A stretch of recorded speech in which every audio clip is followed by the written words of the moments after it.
우리 같이 말씀 보겠습니다. 요한복음 21장 15절에서 17절까지 말씀입니다.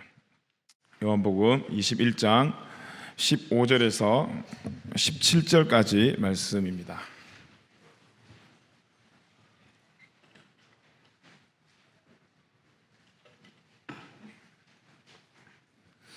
우리 세 절 말씀 다 같이 한 목소리로 합독하겠습니다. 요한복음 21장 15절에서 17절까지 말씀입니다. 같이 한번 읽겠습니다. 시작. 그들이 조밥 먹은 후에 예수께서 시몬 베드로에게 이르시되 요한의 아들 시몬아, 내가 이 사람들보다 나를 더 사랑하느냐 하시니 이르되 주님, 그러하나이다. 내가 주님을 사랑하는 줄 주께서 아시나이다. 이르시되 내 어린 양을 먹이라 하시고, 또 두 번째 이르시되 요한의 아들 시몬아, 내가 나를 사랑하느냐 하시니 이르되 주님, 그러하나이다. 내가 주님을 사랑하는 줄 주님께서 아시나이다. 이르시되 내 양을 치라 하시고, 세 번째 이르시되 요한의 아들 시몬아, 네가 나를 사랑하느냐 하시니 주께서 세 번째 네가 나를 사랑하느냐 하심으로 베드로가 근심하여 이르되 주님, 모든 것을 아시오매 내가 주님을 사랑하는 줄을 주님께서 아시나이다. 예수께서 이르시되 내 양을 먹이라. 아멘. 아멘. 오늘 이 말씀을 이렇게 읽어보면 요한복음을 읽어본 사람이라면 그런 느낌이 들 수도 있습니다. 요한복음 구성상 20장까지만 보면 여기서 요한복음이 끝나겠구나라는 말씀으로 20장이 마무리가 됩니다. 도마가 극적으로 예수님을 만나고 그 다음 그 도마의 입술에서 나의 주, 나의 하나님이라고 고백하면서 이 요한복음, 이 사복음서의 마지막이 그렇게 마무리가 되었더라면 더 자연스러운 결말로 이 사복음서가 끝나지 않았을까, 그런 생각이 듭니다. 또 20장의 이 마지막 30절에서 31절은 이 책의 기록의 목적까지도 정해져 있으니 모든 결론이 20장으로 나가는 것이 더 자연스럽다고 볼 수가 있습니다. 그런데 우리가 오늘 읽었던 것처럼 요한복음은 20장으로 끝나는 것이 아니라 21장이라는 한 장이 더 기록되어 있습니다. 나의 주, 나의 하나님이라는 이 고백이 하나님께서 우리에게 듣고 싶어 하시는 마지막 고백인 줄 알았는데 그것이 아니라 그 뒤에 한 장이 더 있는데, 그 마지막 한 장인 21장이 바로 이 사복음서 마지막인 요한복음의 결론이라는 것입니다. 무슨 말씀이 기록되어 있을까? 21장의 말씀은 우리가 이 땅에서 주님의 제자로 남겨진 주님의 제자들이 어떻게 살아야 할 것인지를 보여주기 위해서 기록한 책입니다. 마태복음 1장에서 예수님께서 이 땅에 오셨습니다. 그리고 요한복음 20장까지 기록하신 이유가 뭐냐 하면, 결국은 예수님께서 이 땅에 오셔서 제자를 만드시고 20장까지 우리에게 믿음과 훈련을 시키신 다음 결국 21장에 제자들의 결단과 고백을 통해 요한복음 뒷장인 바로 이 사도행전으로 넘어가기 위해서입니다. 오늘까지 하나님께서 우리를 지켜주셨고 또 인도해 주셨고, 그 하나님이 오늘 2018년 마지막 날에 말씀을 통해서 우리가 어떻게 2019년으로 들어가야 되는지를 함께 깨닫는 은혜가 저와 여러분이 있길 간절히 축복합니다. 21장에 들어와서 보면 우리는 먼저 너무나 잘 아는 사람이지만 또 너무나 잘 알기에 안타까운 한 제자를 만나게 됩니다. 누구냐면 이 베드로입니다. 우리가 잘 알다시피 이 베드로는 명색이 예수님의 수제자입니다. 그런데도 부활의 주님을 만나고 난 뒤에 다시금 옛날 자기의 직업이었던 고기 잡으러 어부질하러 가겠다고 안타까운 결정을 내립니다. 여러분, 신앙에 슬럼프가 있습니다. 그것은 앞에 있는 저뿐만 아니라 하나님을 믿는 모든 성도들에게 또 모든 사람들에게는 이 슬럼프라는 게 있습니다. 이유는 다르지만 해도 안 돼서 지치거나 또 열심히 왔는데 끝에서 어떤 이유 때문에 또 낙심하거나 또 나 같은 사람이 뭐 이렇게 자책하거나 여러 가지 이유로 우리는 슬럼프에 빠집니다. 혹시 지금 슬럼프에 빠진 형제나 자매가 있을지도 모르겠습니다. 여러분, 슬럼프에 빠지게 되면 제일 먼저 우리의 삶에 나타나는 현상 중에 하나가 뭐냐 하면 바로 포기입니다. 내가 이거 해서 뭐 할까? 그래, 내가 이거 먹어서 뭐 할까? 내가 이거 공부해서 뭐 할까? 내가 여기 남아서 뭐 할 수 있을까? 내가 여기서 일해서 뭘 할까? 돈 벌어서 뭐 할까? 결국은 이 슬럼프가 가져다주는 첫 번째 우리의 삶의 행동이 이 포기라는 것입니다. 여기는 내 길이 아닌가 하면서 원래의 자리로 돌아가고 싶은, 여기 와서 복음을 듣고 하나님을 믿고 신앙생활 한번 해보려고 했는데 2018년 끝자락에 서보니까 내가 이렇게 신앙생활을 해서 뭐 할까? 열심히 기도했더니 내 인생 변하지 않는데 나 뭐 할까? 라며 원래의 자리로 돌아가고 싶은 강한 유혹을 받게 됩니다. 자신의 연약한 앞에 그래 주제 파악하자 그런 식으로 돌아서는 거죠. 지금 바로 그런 모습이 이 베드로의 모습입니다. 그런데 성경을 보면 베드로만 물고기를 잡으러 가는 것이 아니라 다른 동료 제자들도 같이 따라갔다고 기록이 되어 있습니다.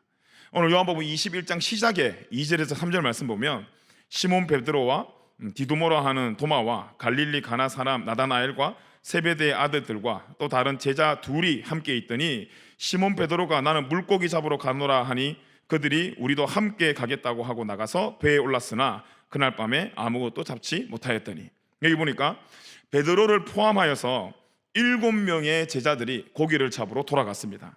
그런데 또 황당한 것은 뭐냐면 베드로는 원래 어부였습니다.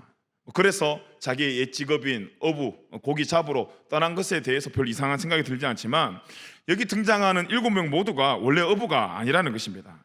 야고보와 요한은 어부였습니다. 그런데 도마와 나다나엘은 어부가 아니었습니다. 그런데 이 도마와 나다나엘까지도 이 베드로를 따라간 것일까요? 다른 사람 다 간다니까 생각 없이 따르는 그런 인생의 무리였습니다. 우리는 한 해 동안 살아가면서 여러분 각자의 성공을 위해서 달려갔을 것입니다. 그 성공을 기대하면서 공부도 했을 것이고 성공을 기대하면서 열심히 일터에서 일도 하면서 나름 부지런하게 한 해를 달려왔을 것입니다. 그런데 성공이라는 이 단어의 뜻을 보니까 성공은 뭔가를 많이 쟁취를 하고 돈을 많이 벌고 우리가 생각하는 그냥 성공에서만 끝나는 것이 아니라 이 성공의 뜻을 자세하게 보니까 목적한 바를 이룬 것, 이것을 보고 이 성공이라는 것입니다. 결국은 뭐냐면 목적한 것을 이룬 것이 성공이기 때문에 목적이 없는 것은 성공이 될 수 없다는 뜻입니다. 실제로 우리 자신들의 목적이라든지 사명을 가지고 움직이는 것이 아니라 많은 사람들이 남들이 하는 대로 따라하는 사람들이 세상에는 많습니다. 어떤 사람은 힘 있는 사람을 따라가기도 하고요, 어떤 사람은 여론에 따라 자기가 피해가지 않는 선에서 나중에 핑계댈 곳을 찾고 타협하면서 적당하게 살아가는 사람들도 있습니다. 생각해보면 그것이 가장 안전한 길이다라고 생각하기 때문에 그렇게 살아가는 것입니다. 여러분, 유행이 그렇지 않습니까? 세상에 유행을 하게 되면 우리가 어울리든지 어울리지 않든지 많은 사람들이 입고 다닙니다. 어떤 옷이 유행을 하고 어떤 바지가, 어떤 점퍼가, 어떤 신발이 유행을 하면 그 사람에게 어울리는 그 사람이 입는 것은 유행이 될지 모르겠지만 어울리지 않은 사람이 입으면 그게 민폐가 되잖아요. 근데 많은 사람들이 유행이라는 이름으로 입고 다니니 그것을 입지 않으면 배척당할까봐, 세상에서 무시당할까봐 어쨌든 거기를 따라간다는 것입니다. 일명 집단 불안증에 걸려가지고 많은 사람들이 다수가 쫓아가는 길로 가지 않으면 낙오된다고 생각하기 때문입니다. 그래서 많은 사람들이 내가 어울리는 것을 입는 것이 아니라 배척당하기 싫어서 남들과 같은 옷, 같은 유행을 따라간다는 거죠. 우리가 올 한 해 살아가면서 우리 각자의 삶 가운데 분명한 사명과 목적을 향해 달려간 인생이었습니까? 아니면 우리 모두가 세상에 배척당하기 싫어, 그것이 두려워 세상을 쫓아가는 인생이었습니까? 우리 한 사람 한 사람이 우리의 젊은 인생의 따라가는 인생이 아니라 하나님께서 주신 독특한 자기의 인생, 하나님께서 보여주신 은사를 가지고 하나님께 쓰임받는 그런 복된 인생이 저와 여러분의 인생이 되길 간절히 축복합니다. 자, 그러면 그렇게 예수님의 제자로 살아가고 신실했던 이 베드로가 왜 물고기를 잡으러 간다 하면서 디베랴로 떠났을까요? 여러 가지 견해들이 있지만 베드로가 진짜 예수님의 사랑, 예수님에 대한 그 사랑이 식었기 때문에 고기를 잡으러 떠난다고 말했다기보다는 예수님을 만나볼 면목이 없어서 떠난 것이 아닌가라는 그 견해에 저는 더 많은 공감이 되었습니다. 자신의 삶을 한번 돌아보니까 수제자라고 말했던 자신의 삶을 한번 돌아보니까 참 허무하고 또 연약해 보이는 인생 앞에 슬럼프가 찾아온 것입니다. 나 같은 사람이 정말 예수님의 수제자가 맞는가? 정말 내가 예수님을 사랑하는 사람을 맞았던가? 라며 돌아보는 것이죠. 베드로가 어땠습니까? 남들 도망칠 때 같이 도망쳤고, 남들이 예수님 부인할 때 자신도 예수님을 부인하고, 아니 그 부인에서만 끝나는 것이 아니라 저주까지 한 사람이 바로 이 베드로였습니다. 예수님께서 깨어서 기도하라고 부탁했을 때 기도하는 척도 못하고 졸기만 한 인생이 베드로였습니다. 그런 자신의 모습을 돌아보니까 다시금 자기가 예수님 앞에 나아가서 내가 예수님의 수제자요 라고 말하기가 그만큼 면목이 없고 용기가 생기지 않더라는 것입니다. 그 면목이 없기 때문에 내 팔자에 무슨 예수님의 수제자인가, 나 원래 고기 잡는 인생이었으니까 다시 어촌으로 돌아가서, 바다로 돌아가서 고기 잡으며 그렇게 살겠다 하며 디베라로 간 것은 아닐까. 여기서 디베라라는 바다는 여러분 세상을 이야기합니다. 이 디베라는 지명의 이름이기도 하지만 그 시대 황제의 이름을 딴 이름이었습니다. 이 황제의 이름을 딴 도시는 다른 도시보다 특별한 게 있었는데, 첫 번째는 그 도시에 힘이 있었습니다. 두 번째는 지성이 있었습니다. 그래서 그 도시들마다 큰 도서관들이 있었어요. 세 번째는 육체의 아름다움이 있었습니다. 그래서 로마의 거리 곳곳에 남자 혹은 여자의 아름다운 몸들이 조각상으로 만들어져 있잖아요. 지금 이 베드로가 디베라로 돌아갔다는 것은 힘이 있는 곳으로, 지성이 있는 곳으로, 육체의 아름다움이 있는 곳으로, 세상이 유행으로 이끌고 나가는 그 세상으로 들어갔다는 이야기들입니다. 우리도 이런 의미에서 모두 베드로와 같은 슬럼프에 빠질 수 있는 사람들입니다. 슬럼프에 빠져서, 신앙의 슬럼프에 빠져서 포기를 하게 되면 우리가 먼저 나가는 곳이 어디냐면 바로 이 디베랴입니다. 힘이 있는 곳, 물질이 있는 곳, 지성이 있는 곳, 그리고 아름다움이 있는 곳, 쾌락이 있는 곳, 재미가 있는 곳으로 이 디베랴로 먼저 눈길이 보여지는 것이 우리들의 모습이라는 것입니다. 더욱이 연말에 한 해를 돌아보면서 기대에 못 미친 우리들의 모습을 볼 때 충분히 우리는 슬럼프에 빠져서 모든 것을 내려놓고 싶고 다시 돌아가고 싶은 유혹에 빠지게 됩니다. 또 가만히 혼자 묵상을 해보면 말씀 앞에 우리의 삶이 얼마나 또 면목이 없습니까? 한 해 동안 얼마나 말씀에서 도망치고 또 예수님을 부인하면서 죄라는 죄는 다 지으면서도 회개 안 하고, 돌아보면 우리도 베드로 못지않게 하나님 앞에 떳떳할 수 없는 인생이긴 합니다. 하나님께서 그 많은 은혜를 주셨음에도 불구하고 입술로는 은혜라고 이야기하면서도, 그렇게 우리에게 말씀을 주셨음에도 불구하고 우리는 그것을 다 버리고 헛되게 살아온 것이 2018년 저와 여러분의 자화상입니다. 우리도 동일한 베드로와 같은 심정들입니다. 그래, 나 같은 사람이 무슨 1년 동안 이렇게 열심히 신앙생활도 해보고 예배도 드렸건만 변화하지 않는 내 모습을 보면서 나 같은 사람이 무슨, 그래 나 그냥 세상에 들어가서 살아야 되겠다라며 베드로가 고기나 잡으러 가야 되겠다는 그런 마음이 통일하게 우리에게 드는 마음들입니다. 하지만 우리는 오늘 이 예배 후에 그래 나 같은 사람이 무슨 예배냐 하면서 이 연말에 디베라를 향하는 사람이 없기를 간절히 기도합니다. 그럼에도 불구하고 우리는 믿음의 길을 가야 됩니다. 그럼에도 불구하고 그런 우리의 연약한 모습을 통해 예수님은 십자가에 못 박혀 돌아가셨고 한 사람 한 사람에게 차별 없는 은혜를 주셨는데, 그 은혜가 다른 사람의 것이 아니라 나의 은혜임을 우리가 믿고 그 은혜의 길을 걸어가는 복된 삶이 저와 여러분의 삶이 되길 간절히 축복합니다.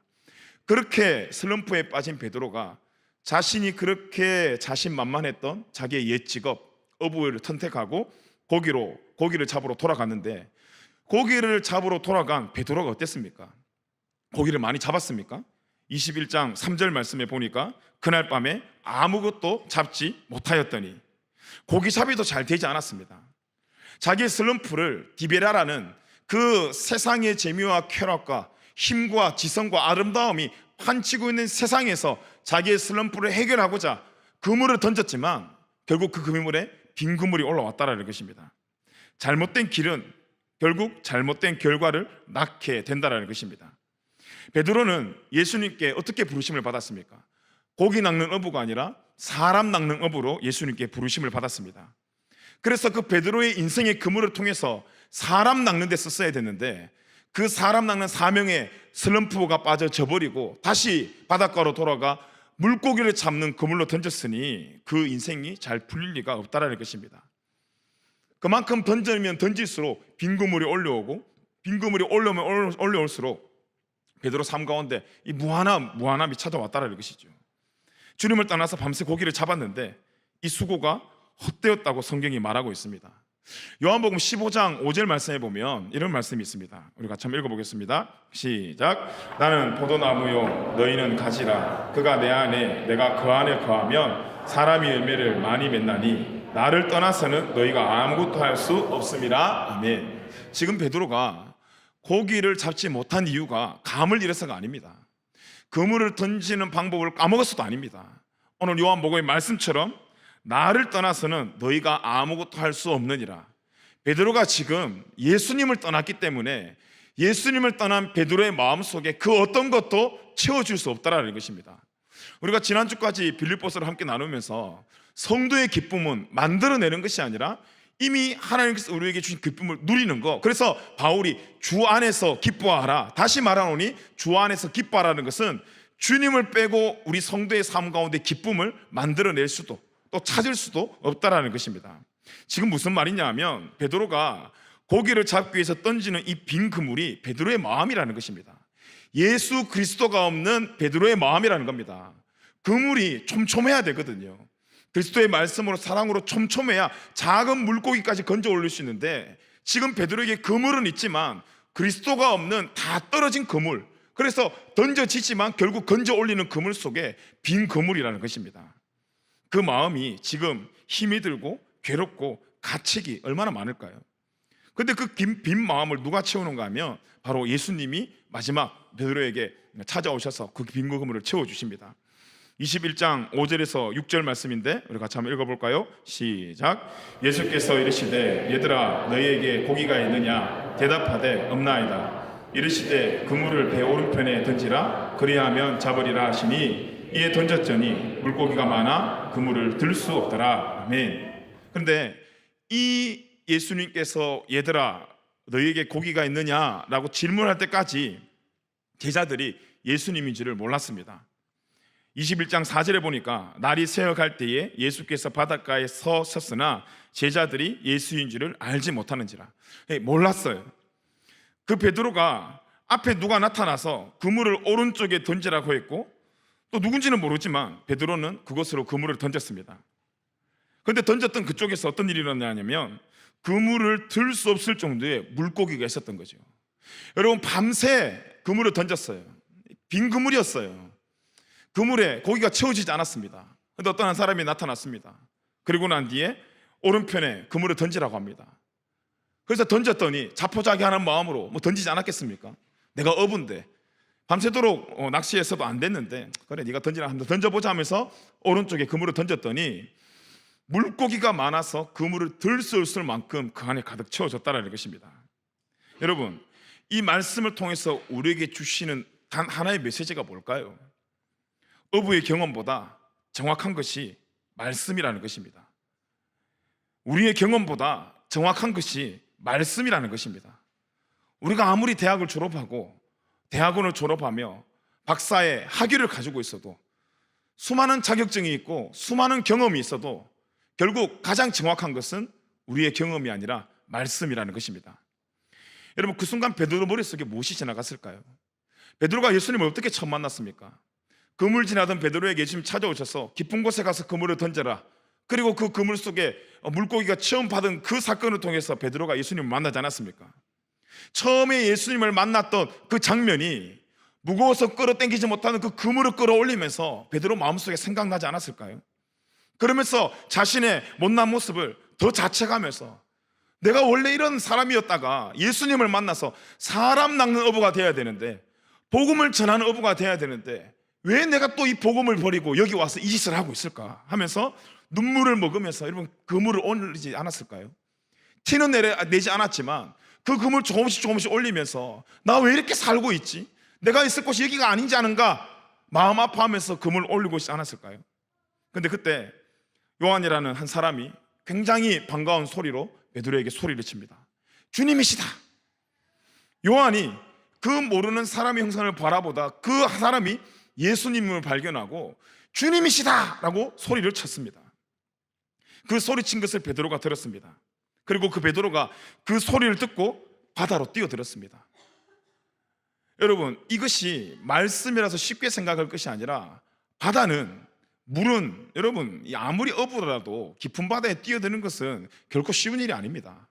그런데 요한이 주님이시다라는 말과 동시에 그 베드로가 모든 것을 던지고 바다에 뛰어들었다는 것은 지금 이 베드로의 벅찬 마음을 그 상태를 설명하는 구절입니다. 얼마나 그 주님이시다라는 말에 목말랐으면 그것을 던져놓고 모든 것을 던져놓고 그 주님에게 뛰어갔을까요? 그만큼 베드로가 누구를 기다리고 있었다는 것입니까? 고기를 잡고 있지만 여전히 마음속에 베드로가 누구를 기다리고 있었다는 것입니까? 예수님을 기다리고 있었다는 것입니다. 저는 초등학교 6학년 때 처음이자 마지막으로 가출 한번 해봤습니다. 지금 생각하면 아무것도 아닌 걸로 가출했는데요. 근데 처음에 가출했을 때는 그렇게 재밌더라고요. 친구들하고 놀면서 광장에서 이것저것 하면서 놀면서 시간 지나도 집에 안 들어가도 되니까 친구 집에서 자면 되겠지 생각하면서 가출을 한 적이 있었습니다. 근데 그때 계절이 겨울이었거든요.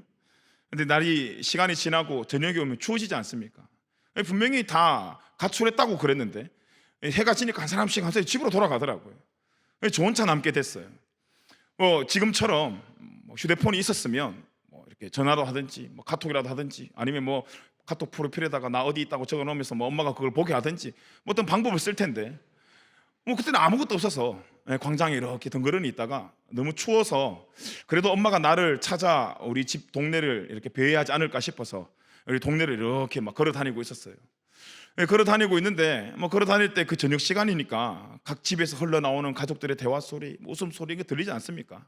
마음속에 가출했지만 제 마음속에 어떤 마음이 있을까요? 나도 저희 집에 들어가서 엄마가 해주는 따뜻한 밥 먹고 싶다. 그런데 그 초등학생이 얼마나 고집이 있었는지 제 발로 못 들어가겠는 거예요.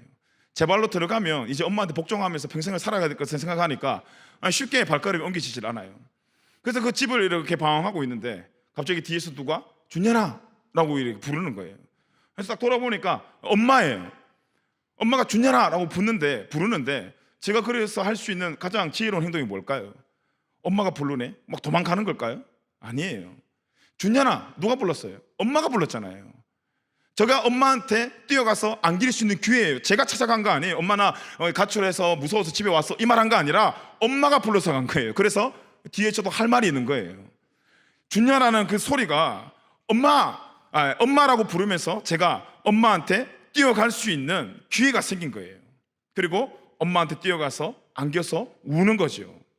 그리고 엄마도 아들 집 나간 그 시간이 얼마나 엄마가 아들을 찾았는지 엄마의 진심도 느낄 수 있고 나도 엄마를 안으면서 나 가출하면 안 되겠구나를 그 어린 시절에 제가 깨닫게 되었습니다.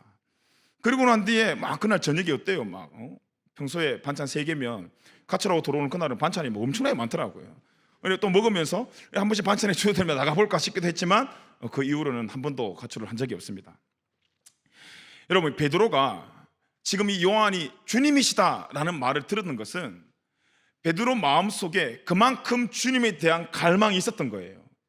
주님에게 돌아가고 싶은 베드로의 갈증이 그 마음속에 있었던 거예요. 그 주님이라는 소리를 듣고 주님께로 베드로가 바로 망설이지 않고 뛰어갔다는 것은 지금 주님을 떠나 있던 시간이 베드로에게 지금 얼마나 외롭고 괴로운 시간이었으며 동시에 어떤 마음으로 그 시간을 보냈을지 주님이 다 아신다라는 것입니다. 지금 주님을 향한 베드로의 마음은 누구도 흉내낼 수 없는 진심의 마음이라는 것입니다. 오늘 말씀의 찔림은 우리를 부르시는 하나님의 음성입니다. 그렇게 슬럼프에 빠진 베드로에게 주님이 찾아오셔서 이 어리석은 놈아 하면서 하나님이 혼내시지 않으셨습니다. 21장 10절에서 11절 말씀에 보니까 예수님이 베드로에게 이렇게 말씀하십니다. 우리 같이 한번 읽어볼까요? 시작. 예수께서 이르시되 지금 잡은 생선을 좀 가져오라 하시니 시몬 베드로가 올라가서 그물을 육지에 끌어올리니 가득히 찬 그물 153마리가 이같이 많으나 그물을 찢어지지 아니하였으나. 뭐라고 말씀하셨냐면 혼내지 않고 함께 아침 먹자고 말씀하십니다. 여기서 아침 먹는 메뉴로 등장하는 이 물고기가 헬라말로 익투스라는 단어를 쓰는데 이 단어의 뜻을 풀어서 한번 보면 하나님의 아들 예수 그리스도 구세주라는 뜻을 가지고 있습니다. 그래서 우리가 옛날에 자동차나 집이나 예수 믿는 사람들 보면 물고기 모양의 스티커를 붙이고 다니는 걸 많이 보셨죠. 그게 익투스라는 것입니다. 무슨 뜻인가 하면 예수님께서 아침 식사에 물고기, 네가 잡은 물고기, 근데 베드로가 잡은 겁니까? 예수님께서 잡게 하신 물고기입니다. 그 물고기를 아침 식사 메뉴로 가지고 있으면서 함께 아침을 나누며 예수님께서 베드로에게 하고 싶은 말씀이 무엇이었을까요? 아무리 네가 화려한 황제의 도시에 있더라도 너희들의 빈 마음을 채워줄 구원자는 오직 예수 그리스도라는 뜻입니다. 그리고 그 그물에 잡힌 큰 물고기, 오늘 말씀해 보니까 153마리가 잡혔다고 기록이 되어 있습니다. 여러분, 이 153마리 숫자가 의미하는 게 있습니다. 뭐냐면 지금 이 사건이 어떤 사람이 추측으로 쓴 사건이 아니라 사실에 충실한 기록이라는 뜻입니다. 사실을 강조하기 위한 숫자가 이 153입니다. 그만큼 지금 하나님께서, 예수님께서 베드로를 그렇게 회복시켜 주는 것이 어떤 책에 기록되어 있는 옛날 이야기가 아니라 사실의 말씀이라는 뜻입니다. 그렇게 식사를 끝내시고 한 후에 예수님께서 베드로에게 오늘 우리가 읽었던 그 본문의 말씀처럼 질문을 던지십니다. 21장 15절, 그들이 조밥 먹은 후에, 아침을 먹은 후에 예수께서 시몬 베드로에게 이르시되 요한의 아들 시몬아, 네가 이 사람들보다 나를 더 사랑하느냐 하시니 이르되 주님 그러하나이다. 내가 주님을 사랑하는 줄 주님께서 아시나이다. 이르시되 내 어린 양을 먹이라 하시고. 여기 보니까 특이한 것이 뭐냐 하면 예수님께서 베드로라고 부르지 않으시고 요한의 아들 시몬이라는 예수님을 만나기 이전 옛 이름을 부르는 것을 볼 수가 있습니다. 이것을 예수님께서 왜 베드로라 부르지 않으시고 요한의 아들 시몬이라 불렀을까? 너는 베드로라는 이름을 가질 자격이 없어, 뭐 이런 이름값도 못하는 베드로에 대한 책망이 아니라 베드로가 처음 예수님을 만나 제자로 부르심을 받았던 그때를 추억으로 다시 한번 되살려보라는 예수님의 의도입니다. 여러분, 요한복음 21장은 사복음서 요한복음의 마지막 장인 동시에 사복음서의 결론입니다. 그만큼 중요한 장이 이 요한복음 21장입니다. 그 중요한 결론에서 예수님이 베드로에게 던진 마지막 질문이 뭐냐 하면, 여태껏 가르치고 여태껏 보여주신 기적을 한번 나열해봐라, 성경 퀴즈한 것이 아니라 베드로야, 네가 이 사람들보다 나를 사랑하느냐라는 질문을 던졌습니다. 베드로에게 네가 나를 사랑하느냐라고 3번 반복해서 물으셨고, 베드로 역시 내가 주를 사랑합니다 3번 대답했습니다. 이전에는 베드로가 3번 예수님을 부인하고 저주했는데 요한복음 21장의 베드로는 3번이나 주님을 사랑한다고 고백을 합니다. 이 질문과 고백을 오늘 21장의 문맥에서 한번 맞추어 볼 때, 베드로가 낙심하여서 슬럼프에 빠져서 다시 세상으로 돌아갔고 빈 그물을 던져 또 포기의 직전에 들어간 베드로에게 예수 그리스도가 나타나셔서 찢어질 만큼의 그 베드로의 그 빈 그물을 채워주시고 베드로를 혼내지 않으시고 베드로와 함께 앉아 그 생선을 굽어 아침 식사하시며, 그 식사 이후에 베드로야 네가 나를 사랑하니? 라는 이 질문은 오늘 이 문맥에 맞춰 봤을 때 예수님의 고상한 분위기 있는 그런 베드로의 질문과 대답이 결코 아닙니다. 베드로는 지금 자신의 연약함 때문에 예수님 앞에 서 있기에조차 면목이 없는 세상으로 도망치듯 나온 사람입니다. 하지만 그 마음에 무엇이 있습니까? 여전히 복음에 대한 열정은 있습니다. 슬럼프에 빠졌기에 이 열정을 드러내지 못할 뿐이지 여전히 복음은 마음에 있었다는 것입니다. 세상의 바다에서 고기 잡는 그물을 던지고 있지만 사람을 낚는 어부가 될 것이라는 복음의 그물을 던져야 한다는 예수님의 약속을 이 베드로가 분명히 기억하고 있었을 것입니다. 그렇게 빈 그물을 올리면서 낙심한 베드로에게 예수님이 나타나셨습니다. 베드로에게 여러분, 벅찬 감격과 회개와 결단과 부끄러움과 여러 가지 감정들이 섞여 있지 않겠습니까? 그렇게 여러 가지 감정이 섞여져 있는 그 베드로에게 지금 예수님께서 질문을 하십니다. 그런데 이 질문의 현장이 어디입니까? 디베랴, 다시 말하면 황제의 도시, 세상의 화려한 것들이 눈에 보이는 그 황제의 도시에서 예수님께서 질문을 던집니다. 그리고 그곳에서 베드로에게 질문을, 그것도 똑같은 질문을 3번이나 던집니다. 앞서 이야기한 것처럼 21장이 사복음서의 결론이라고 생각한다면 이 장의 내용을 그냥 사랑하냐라는 질문이 아니라는 것을 그 의미에서 우리가 해석해낼 필요가 있습니다. 이제 이 질문 뒤에 뭐가 기다리고 있습니까? 핍박과 목숨이 위태로운 그 사도행전에서 하나님의 교회를 세워나가야 될 그 문 앞에 기다리고 있는 것입니다. 그 핍박과 목숨을 건 하나님의 교회를 세워나가기 직전에 던지는 질문, 이 질문이 2018년 마지막 주일 우리에게 던지시는 주님의 질문입니다. 첫 번째 질문의 의미가 이거 아니겠습니까? 네가 나를 사랑하느냐? 베드로야, 네가 지금 내 말에 이때까지 살면서 내 말도 많이 들었고 너는 나에게 은혜를 많이 입은 제자다. 너는 나를 배신도 해봤고 너는 또 넘어져도 봤고 상처도 받아봤고 절망 가운데 시험도 다 있어 봤다. 또 내가 부활했지만, 너 면목 없어서 도망쳐 나왔지만, 황제의 도시에서 너를 만족하게 할 무언가를 찾으려고 했지만 그 무언가가 없다는 것을 네가 오늘 경험했어. 나는 너를 저주하기를 원치 않는다. 나는 너를 버리지 않는다.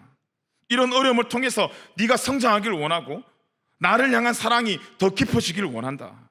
그리고 베드로야, 그 성장한 너의 나를 향한 그 사랑을 가지고 사도행전에 내 몸된 교회를 세우고 싶다. 베드로야, 너 나 사랑하니? 여러분, 이 질문의 의도는 베드로는 분명히 알았을 텐데, 이 의도로 난 이 베드로가 이 질문을 듣고 난 뒤에 벌써 마음에 이 감동이 몰려오지 않았을까요? 눈물이 나지 않았을까요?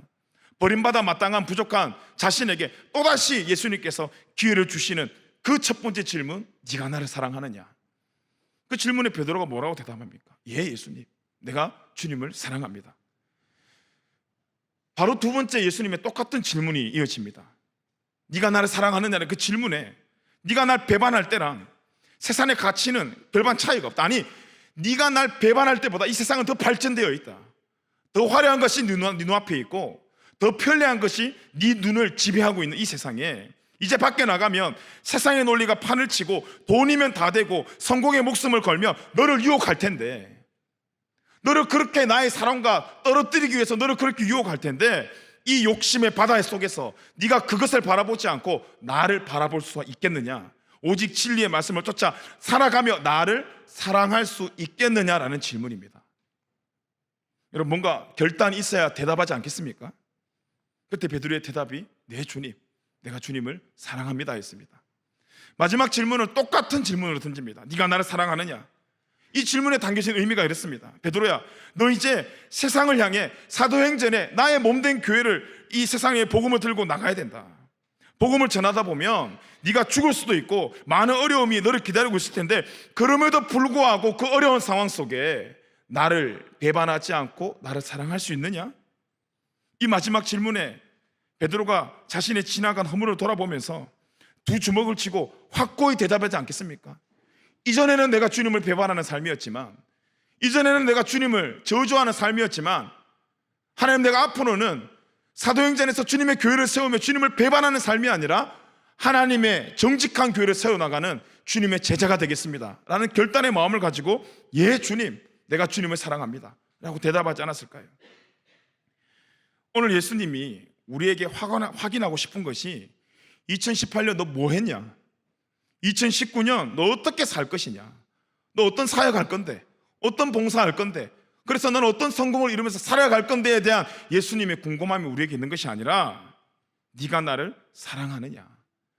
예수님께서 오늘 예배를 통해서 우리에게 확인하고 싶은 단 한 가지 마음이 뭐냐 하면, 그래, 너 봉사하는 것도 좋고 네가 그렇게 사역하는 것도 좋은데 너 지금 나 사랑하느냐라는 질문입니다. 우리가 2019년 또 우리의 신앙을 다짐할 때에 내가 어떤 일을 열심히 하겠습니다는 사역의 열정을 품기보다 우선순위로 품어야 되는 것이 내가 주님을 사랑하겠습니다. 하나님께서, 예수님께서 그 말을 듣기 원하신다는 것입니다. 여러분, 사랑하지 않아도 일은 할 수 있습니다. 사랑하지 않아도 돈 주는 것이면, 직장에 그렇게 막 목숨 걸 만큼 직장 사랑하지 않아도 돈이 걸린 문제면 충분히 해낼 수 있습니다. 그런데 하나님의 일은 하나님께서 그렇게 하시길 원치 않으십니다. 더러워도 참고 일하는 그 사역을 하나님께서 원하지 않으십니다. 하나님께서 원하시는 사역은 조그만 사역이라도 네가 나를 사랑하느냐는 대답 앞에 네, 주님, 내가 사랑합니다. 이 사랑하는 현장에 네가 세상 사람에게 조롱을 받고 업신을 받고 무시를 당해도 그래도 불구하고 너 사랑하며 내 사역을 감당할 수 있냐? 사역이 문제가 아니라 사랑을 질문하시는 것입니다. 그렇기 때문에 오늘 우리의 이 질문에 깊은 묵상이 있어야 됩니다. 왜냐하면 베드로가 예수님을 향한 네, 주님, 내가 주님을 사랑합니다라는 이 사랑이라는 이 대답 앞에 담겨져 있는 내용이 이런 보통 무거운 것이 아니기 때문입니다. 오늘 베드로의 주님 사랑한다는 고백이 가진 의미가 뭐냐 하면 19절 말씀입니다.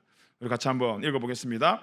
시작. 이 말씀을 하심은 베드로가 어떠한 죽음으로 하나님께 영광을 돌릴 것을 가리키심이로라. 이 말씀을 하시고 베드로에게 이르시되 나를 따르라 하시니, 지금 예수님께서 세 번의 질문 뒤에 뭐라고 말씀하셨냐면 베드로에게 이르시되 나를 따르라 하시니, 일할 사람을 예수님께서 찾는 것이 아닙니다. 말씀에도 하나님은 일하는 자가 아니라 예배하는 자를 찾는다고 했습니다. 예배는 일이 아닙니다. 여러분, 예배는 행사가 아닙니다. 예배는 하나님을 향한 사랑입니다. 여기서 베드로에게 이르시되 나를 따라오라는 것은 하나님께서 지금 베드로를 일시키려고 따라오라는 것이 아니라 베드로를 누구로 부르는 거냐면 예수님의 마음으로, 예수님의 제자로 부르는 것입니다. 그래서 베드로를 통해서 베드로의 장점을 보여주고 베드로를 세상에 보여주기 위함이 아니라 베드로를 통해서 예수 그리스도를 보여주기 위함입니다. 베드로를 통해서 복음을 보여주기 위함으로 이르시되 나를 따르라 하신 것입니다. 베드로야, 이제 알았어. 너 그렇게 말한 거 알겠으니까 너 한번 잘 살아봐가 아니라 나를 따르라는 것은 제자가 뭡니까? 스승의 삶을 재생산해내는 거. 베드로에게 지금 누구의 삶을 살아라고 따라오냐 하면 그리스도의 삶을 살아라고요. 그런데 그 그리스도의 사명의 가장 키포인트가 뭐냐 하면 이 사랑이다라는 것입니다. 그런데 그 사랑이 우리가 알고 있는 남자 여자의 어떤 그런 알콩달콩한 사랑을 이야기하는 것이 아니라 말씀해 보니까 내 마음과 뜻과 정성과 목숨을 다한 사랑이에요. 그 사랑을 확인한 예수님께서 베드로에게 이제 그 스승의 삶을 재생산해 줄 수 있는 기회를 부여하시는 것입니다. 입으로의 고백이 아닙니다, 여러분. 지식의 사랑이 아니라 정말 목숨을 건 사랑을 이야기하는 것입니다. 그렇기 때문에 오늘 이 21장의 질문, 네가 나를 사랑하느냐는 이 대답 앞에 우리가 함부로 예 주님이라고 말할 수 없습니다. 깊은 묵상이 있어야 됩니다. 이 대답을 하기 위해서 여러분 많은 절제가 있어야 됩니다. 이 대답을 위해서 여러분 많은 것을 포기하셔야 됩니다. 이 대답하기 위해서 먼저 우리가 많은 것을 회개해야 됩니다. 그냥 사랑하느냐는 질문 앞에 네 사랑합니다 칭찬받기 위한 대답이 아닙니다. 이 대답은 회개하기 위한 대답입니다. 이 대답은 다시 한번 하나님 은혜가 아니면 안 됩니다를 고백하는 겸손한 대답입니다. 오늘 2018년 마지막 주일 요한복음 21장 마지막 장에서 세상으로 나가는 직전에 베드로에게 예수님께서 던진 질문, 네가 나를 사랑하느냐? 네가 나를 위해서 모든 것을 절제하고 모든 것을 포기하고 모든 것보다 우선순위로 살 수 있느냐라는 그 질문 앞에 베드로가 목숨을 걸고 네 주님 대답했던 것처럼 우리도 동일한 그런 대답을 할 수 있지 않겠습니까? 그런데 베드로가 왜 이런 대답을 할 수 있었을까요? 수제자라서요? 베드로가 왜 이런 대답을 할 수 있었을까요? 여러분, 결론은 베드로가 잘나서가 아닙니다. 주님께서 베드로를 믿어주셨기 때문입니다. 주님이 만약에 베드로를 믿어주지 않으셨다면 가장 결정적일 때 예수님을 배신한 베드로를 부활하신 주님께서 왜 찾아갔었을까요? 주님께서 우리를 믿지 않으셨다면 어찌 우리 같은 죄인을 위해서 십자가에 돌아가셨을까요? 우리가 주님을 믿을 수 있는 것은 우리가 잘나서가 아니라 예수님이 먼저 우리를 믿어주셨기 때문입니다. 세상이 뭐라든 주님은 우리를 믿어주십니다. 우리가 어떻게 살았던, 그래서 지금 포기하고 있고 낙심하고 있고 또 지금 슬럼프에 빠져있던 그런 못난 우리, 하지만 하나님께서 지금도 우리를 믿어주고 계신다는 것입니다. 우리를 향한 계획과 약속을 성취하시길 원하십니다. 그 성취를 위해서 우리에게 질문하십니다. 너 나를 사랑하느냐? 너 정말 나를 사랑하느냐? 하나님, 우리 가정을 좀 구원해 주십시오. 예수님의 질문은 너 사랑하느냐? 너 나 사랑하느냐입니다. 사역을 먼저 성취하기 전에 하나님, 나의 삶을 좀 인도해 주십시오. 하나님, 나의 직장의 문제를 해결해 주십시오. 하나님, 나의 비자의 문제를 해결해 주십시오. 그 질문 앞에 하나님의 먼저 된 질문, 너 나 사랑하느냐라는 것입니다. 네가 나를 믿냐라는 것입니다. 우리가 이 믿음 앞에 확신의 대답 못하면서 계속해서 하나님께 요구하고 있다면 오늘 우리의 그 부족한 연약한 신앙의 모습들이 회개되어져야 되고 깨야 되지 않겠습니까? 그 처음의 현장이 디베라 바다가 아니라 오늘 이 예배의 현장, 그리스도, 그 그리스도의 말씀이 살아있는 현장, 그 현장에서 베드로가 회복했다는 것입니다. 2018년 내일이면 마지막 날입니다. 그래서 교회에서는 송구영신 예배라는 걸 드리죠. 그 마지막 날 밤에 우리의 기쁨을 채우고자 우리가 시티에서 마지막을 준비하고 새해를 맞으며 디베라로 나가는 인생이 아니라 하나님의 몸된 교회 앞에서 예배함으로 은혜, 2018년 살아간 것이 하나님의 은혜입니다. 2019년 하나님의 은혜가 필요합니다. 믿음으로 고백하며 예배로 한 해를 마무리하고 또 한 해를 시작하는 은혜가 저와 여러분의 길 간절히 축복합니다. 오늘 우리 함께 깊은 곳에 믿음으로 그물을 던지는 인생이 되었으면 좋겠습니다. 마지막 날 믿음의 그물을 던져 첫날 들을 수 없을 만큼의 큰 은혜를 함께 간증하고 나눌 수 있는 우리 공동체 되었으면 좋겠습니다. 여러분 2019년 다시 한번 말씀으로 돌아갔으면 좋겠습니다. 그래서 매일매일 변화되는 인생이 저와 여러분 인생이 되었으면 좋겠습니다. 여러분 변화와 변질은 결코 같은 말이 아닙니다. 우리는 날마다 진리의 말씀을 반복하면서 주님 앞에 성숙하게 변화되어 나가야지 그 변화된 모습 앞에 교만해져서 욕심으로 우리의 은혜 주신 은혜가 변질되면 안 됩니다. 말씀이 없는 것은 교만의 현장이 될 수밖에 없습니다. 그 교만이 우리를 싸우게 하고 언쟁하게 하고 비방하게 한다는 것입니다. 우리 마지막으로 디모데전서 6장 3절에서 5절까지 말씀 함께 읽어봤으면 좋겠습니다. 우리 같이 한번 읽어봅시다. 시작. 누구든지 다른 교훈을 하며 바른 말 곧 우리 주 예수 그리스도의 말씀과 경건에 관한 교훈을 따르지 아니하면 그는 교만하여 아무것도 알지 못하고 변론과 언쟁을 좋아하는 자니 이로써 투기와 분쟁과 비방과 악한 생각이 나며 마음이 부패하여지고 진리를 잃어버려 경건을 이익의 방도로 생각하는 자들의 다툼이. 아멘. 우리 공동체가 진리를 잃어버려 함께 예배하고 섬기는 이 경건의 모든 것들을 우리의 이익의 방도로 생각하는 자들의 다툼이 일어나는 공동체가 되지 않길 간절히 축복합니다. 사도행전은 예수님의 행하심을 본받아 산 사람들의 행함을 기록한 성경이 사도행전입니다. 사도행전을 헬라어로 번역하면 사도들의 행함입니다. 그런데 이 행함이라는 단어가 원어를 보면 단수가 아니라 복수로 적혀져 있습니다. 그래서 사도행전을 영어로 act라고 안 되어 있고 act라고 되어 있습니다. 사도들이 어쩌다가 기분 좋을 때, 기분 날 때, 그때 하루 날 잡아가지고 주님을 본받아 살아가는 그 하루의 인생이 아니라 매일 매 순간 어떤 상황 속에서도 주님의 행하심을 본받아 행하며 살았기 때문입니다.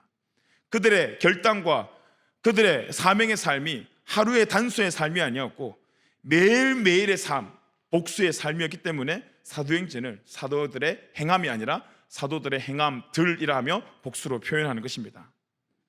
주는 그리스도시요 살아계신 하나님의 아들이라는 이 고백이 우리에게 단수의 고백이 아니라 매일매일 우리가 믿음으로 고백할 수 있는 그런 복수의 개념으로 매일매일 살아계신 하나님의 은혜 아니면 살아갈 수 없습니다. 함께 고백하며 살아가는 2018년, 또 그 은혜를 사모하며 하나님께 나아가는 2019년, 우리 모든 예배자들의 올 한 해 마지막과 또 내일 새해가 되길 간절히 축복합니다. 자리에서 일어나셔서 함께 우리 찬양하겠습니다. 우리 나는 오늘도 가네 함께 찬양하겠습니다.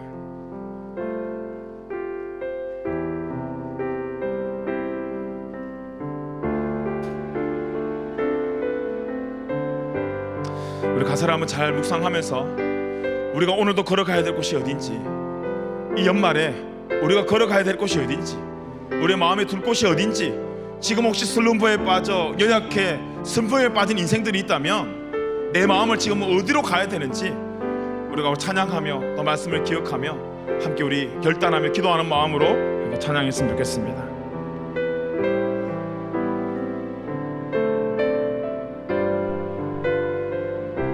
누구나 무거운 짐을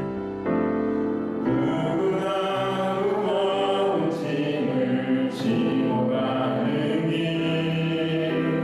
아무도 그지 알 수 없네. 사랑의 노래는 점점 희미해지고 내일의 두려움 넘치지만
시간 기도합시다.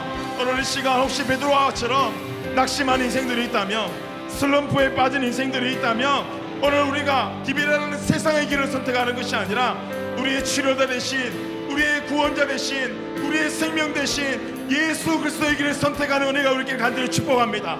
우리가 찬양의 고백했던 것처럼 하나님, 우리가 주의 영광을 노래하며 살아가는 인생이 되게 하여 주시옵소서. 더 이상 버틸 힘이 없어도 모든 상황의 끝에 닭이 설 것을 기대하며 하나님의 영광을 바라보며 예배하며 주시는 힘의 충전마다 승리하며 살아가는 저희들 될 수 있도록 하나님 함께하여 주시옵소서. 우리 말씀을 기억하며 2018년 하나님의 은혜로 살았던 것처럼 2019년도 주님의 은혜로 누리며 살기 원합니다. 하나님, 우리와 함께하여 주시옵소서. 우리 믿음으로 주여 한번 외치며 하나님께 기도하며 나갔으면 좋겠습니다. 함께 우리 기도하겠습니다. 주여, 하나님 함께하여 주시옵소서. 하나님, 우리가 우리의 심령이 하나님 상한 영혼들이 있다면, 하나님 병든 영혼들이 있다면, 하나님 절망하고 슬럼프에 빠진 영혼들이 있다면, 하나님 비밀하의 세상에 나아가 하나님 그 절망의 것들을 채우는 인생이 아니라 우리의 기쁨 되시고 생명 되시고 구원자 되신 예수 그리스도 앞에 하나님의 기쁨을, 하나님의 회복을, 하나님의 영광을 살아가는 예도 될 수 있도록 성령을 가운데 역사하여 주시옵소서. 우리가 오늘도 걸어가야 될 길이 다른 길이 아니라 믿음의 길을 걸어가기 원합니다. 예배하는 길을 걸어가기 원합니다. 주님을 신뢰하는 주님의 영광스러운 길을 우리가 걸어가기 원하오니 성령님, 우리의 발걸음을 주장하여 주옵시고 이 연말에 우리가 다른 곳에가 기쁨을 찾는 것이 아니라 예배 현장에서 주님을 예배하고, 연초에 우리가 다른 해를 뜨는 것을 바라보는 것이 아니라 예배 현장에서 주님을 예배하며 하나님이 나의 주인 되심을 고백하며 살아가는 하나님 모든 예배자들 될 수 있도록 주님 인도하여 주시옵소서. 아버지, 이 시간을 믿음으로 기도합니다. 주님, 이 시간을 믿음으로 주님께 나아갑니다.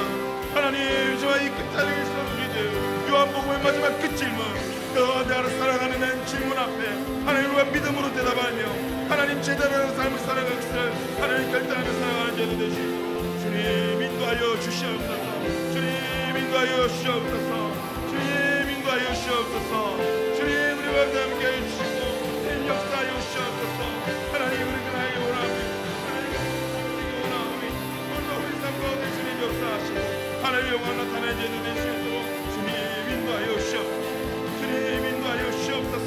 하나님, 우리가 두려운 마음들이 잠재워지길 원합니다.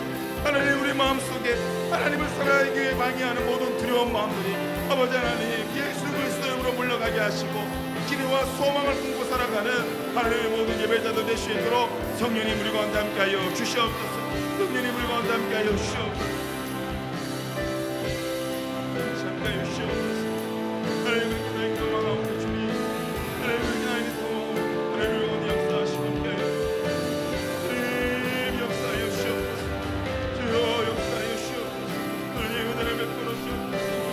그렇게 하신 하나님을 찬양합니다. 주님, 그 하나님 우리의 완성되심을 고백합니다. 그 하나님 우리의 상승되심을 고백합니다. 우리 시간 찬양합시다. 주님은 나의 산소,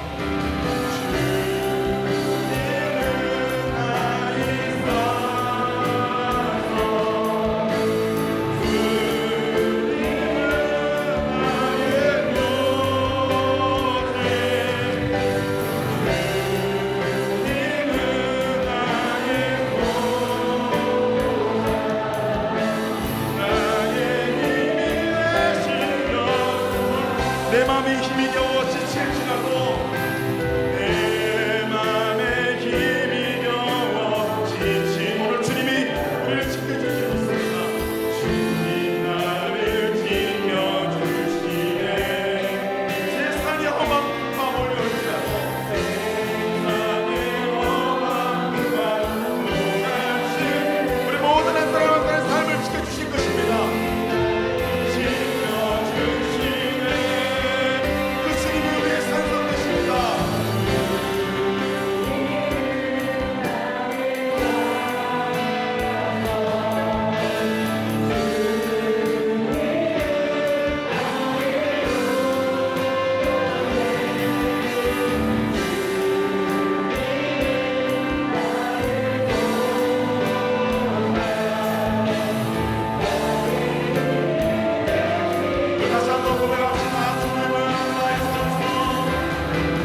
기도합시다. 요한복음 21장이 끝이 아닙니다. 이제 그 제자들이 그들의 사도행전을 써야 됩니다. 오늘 12월 30일 예배가 우리의 인생의 마지막 예배가 아닙니다. 이 예배 이후에 우리의 사도행전을 쓸어 나가야 됩니다. 근데 그 사도행전을 쓰는 현장에 평탄하지 않습니다. 목숨의 위협이 있습니다. 조롱이 있습니다. 부끄러움이 있습니다. 손해가 있습니다. 오늘 예수님이 그 상황 다 아시고 우리에게 질문하십니다. 그럼에도 불구하고 너 나 사랑할 수 있니? 누구야 너 오늘 나 사랑할 수 있니? 우리가 정말 가정의 변화를 원한다면, 여러분의 삶의 변화를 원한다면, 여러분의 직장의 변화를 원한다면, 여러분의 학교의 변화를 원한다면 먼저 주님을 사랑하는 인생이 되시길 간절히 축복합니다. 오늘 우리가 믿음으로 고백합시다. 네 주님, 내가 주님을 사랑합니다. 내가 주님을 사랑합니다. 주님, 우리의 가정을 변화시켜 주십시오. 내가 주님을 사랑합니다. 주님, 나의 삶을 변화시켜 주십시오. 내가 주님을 사랑합니다. 주님, 우리 학교 우리 공동체를 주님 변화시켜 주십시오. 주님의 사랑으로 변화시켜 주십시오. 이 시간 우리 간절히 다시 한번 주의 한번 외치고 기도하며 나갔으면 좋겠습니다. 하나님, 우리가 믿음으로 우리 삶 가운데 사도행전을 쓰게 하여 주시옵소서. 우리 믿음으로 한번 기도하겠습니다. 주여,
좋으신 하나님 감사합니다. 여전히 우리의 부족한 모습에도 불구하고 우리를 사랑하시고 우리를 오늘까지 인도하게 하신 그 하나님의 은혜를 오늘 우리가 진심으로 감사하며 예배했습니다. 하나님의 이 예배가 여기서 끝나는 것이 아니라 하나님이 우리의 각자의 삶 가운데 믿음으로 쓰기를 원하는 하나님의 그 가정에서, 또 학교에서, 또 우리 직장에서, 우리 모든 공동체에서 하나님이 기뻐하실 만한 사도행전을 기록해 나가는 우리 모든 예배자들의 인생이 될 수 있도록 주님 인도하여 주시옵소서. 하나님, 우리가 다른 것을 결단하는 것이 아니라 2019년 그 무엇보다 예수 그리스도를 사랑할 것을 결단하게 하시고 그 사랑이 풍성한 현장들마다 주님의 은혜가 가득 넘칠 수 있도록 주님 인도하여 주시옵소서. 내가 주님을 사랑하면 우리의 가정이 변화될 줄 믿습니다. 내가 주님을 사랑하면 내 삶이 변화될 줄 믿습니다. 내가 주님을 사랑하면 하나님의 공동체가 변화될 줄 믿고, 내가 주님을 사랑하면 이 나라 이 민족이 변화될 줄 믿사오니 하나님, 우리가 다른 곳에 마음을 빼앗기고 다른 것을 탓하는 것이 아니라 내가 주님 사랑하지 못한 것을 애통하며 회개하게 하시고 매일매일 주님의 사랑에 살찌어가는 풍성해지는 우리 공동체 될 수 있도록, 우리 모든 예배자들의 삶이 될 수 있도록 주님 인도하여 주시옵소서. 감사드리며 예수님의 이름으로 기도드리옵나이다. 아멘. 주기도문 하겠습니다. 하늘에 계신 우리 아버지여, 이름이 거룩히 여김을 받으시오며 나라의 마음이시며 뜻이 하늘에서 이룬 것 같이 땅에서도 이루어지이다. 오늘날 우리에게 일용할 양식을 주옵시고 우리가 우리에게 죄 지은 자를 사하여 준 것 같이 우리 죄를 사하여 주옵시고 우리를 시험에 들게 하지 마옵시고 다만 악에서 구하옵소서. 대개 나라와 권세와 영광이 아버지께 영원히 있사옵나이다. 아멘. 아멘.